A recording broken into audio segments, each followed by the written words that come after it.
Доброго ранку, Украину! Всем большой Не просто трендшоу, а прям кибершоу. Ребятки, мы обещали вам, что сегодня мы выделим время для общения с одним из самых лучших киберспортсменов нашей планеты. Так уж получилось, что это украинец, 19 лет. Вот, это Александр с позывным Simple Костылев. Саша, привет. Всем привет, ребят. Слушай, Саш, каково быть вот в таком статусе в 19 лет, как ты сейчас? Я считаю, это хорошо. Я тоже считаю. Содержатель Я считал доходы киберспортсменов, это очень, очень хорошо. На самом деле, вот мы уже обсуждали это раньше, что там турниры разные по доте, по Counter-Strike уже обходят даже какие-то призовые фонды в реальном спорте. У тебя как вообще получается заработать на жизнь только этим и насколько хорошо получается? Как родители вообще относятся, да, к тому, что ты вот там получаешь такой доход, к примеру? Мне очень нравится заниматься этим хобби, это как моя работа. У меня много свободного времени. Обычно тренировка начинается в 2 часа дня и... Отлично, начало тренировки, до кстати. 9-10, но если есть официальные игры, то до 12 максимум. До 12 ночи? Да. Слушай, Саш, но сколько лет ты уже играешь в контру? Профессионально 3 года, а когда меня Леша посадил первый раз, мне было На всякий случай, Что за Лёша? Леша это старший брат Алексей Костылев. Лёх, привет тебе. Маякни. Да, всем привет. Именно я подсадил Сашу на Counter-Strike. Правильно сделал. А чё сам не играл? Ну как сказать, Ему не продали игру, вы слишком старый. Или просто мама уходила на работу, и Леша, чтобы с малым не сидеть, короче, сядь, поиграй, а я пойду со своими пообщаюсь. Так было? Мене так брат Смотрите. змушував посуд мити. у нас, когда мы играли в Counter-Strike, это сейчас эта игра набрала популярность, и это уже отдельный Сегмент своя ниша, да, спортивный своя сегмент. ниша, а тогда это было Времяпрепровождение. просто, да, это было времяпрепровождение, это была первая версия этой игры, это был Counter-Strike 1.6, но это была не самая первая версия, но уже устоявшаяся, в которую все играли. У нас был один компьютер на двоих, и Саша был очень маленьким, он садился рядышком на подставном стуле и играл мышкой, а я бегал на клавиатуре. То есть Это мы были очень-очень То молоды. есть Мне все- было лет 16 или 17. Ты мог представить, что вот через некоторое время сможешь вот теперь Нет, я не настолько? мог. Ну, Саша вам сейчас сам расскажет. Я помню, в 12 лет, когда у нас также был один компьютер, Леша не давал мне играть. Я ждал, когда он побыстрее сходит в клубец, чтобы я сел за компьютер. Я молился, чтобы у него была работа диджея в пятницу. Чтобы я сел и провел это время. Ну, короче, получается, это джедай и юный подаван, который превзошел Превзошел своего учителя, учителя. да. Да. Друзья мои, сегодня в связи с тем, что мы говорим о киберспорте, то я думаю, мы не будем брезговать теми вопросами, которые вы нам задаете в нашей трансляции, которые мы делаем ВКонтакте, в нашем паблике vk.com/djfm. И вот один из вопросов, Simple, к тебе обращается, Саш. Как думаешь, если бы не турнир 1 на 1 в Старладере, да, ты бы сейчас выступал где-то в престижной, серьезной команде?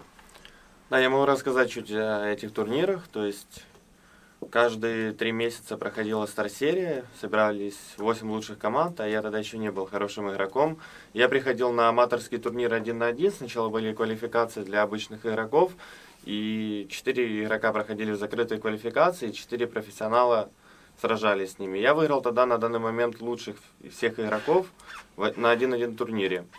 И после этого меня позвали уже в профессиональные команды. Ух ты.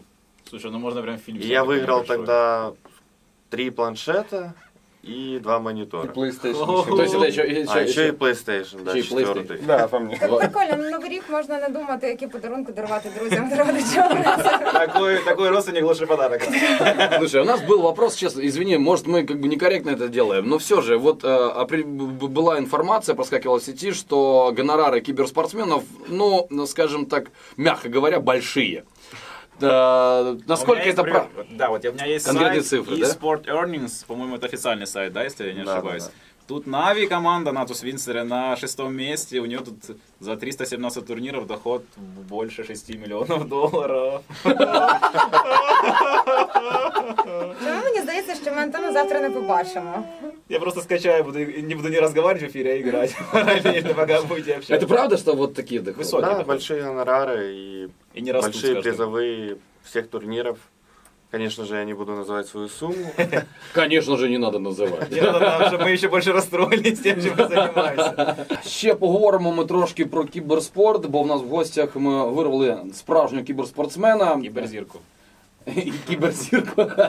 Я не побоюсь этого слова, да. Александр Симпл Костырев сегодня у нас в гостях. Те, кто играют в CSGO, я думаю, для них это имя достаточно известное. Для тех, кто не играет, друзья мои, приятно познакомиться, надо сказать в данном случае.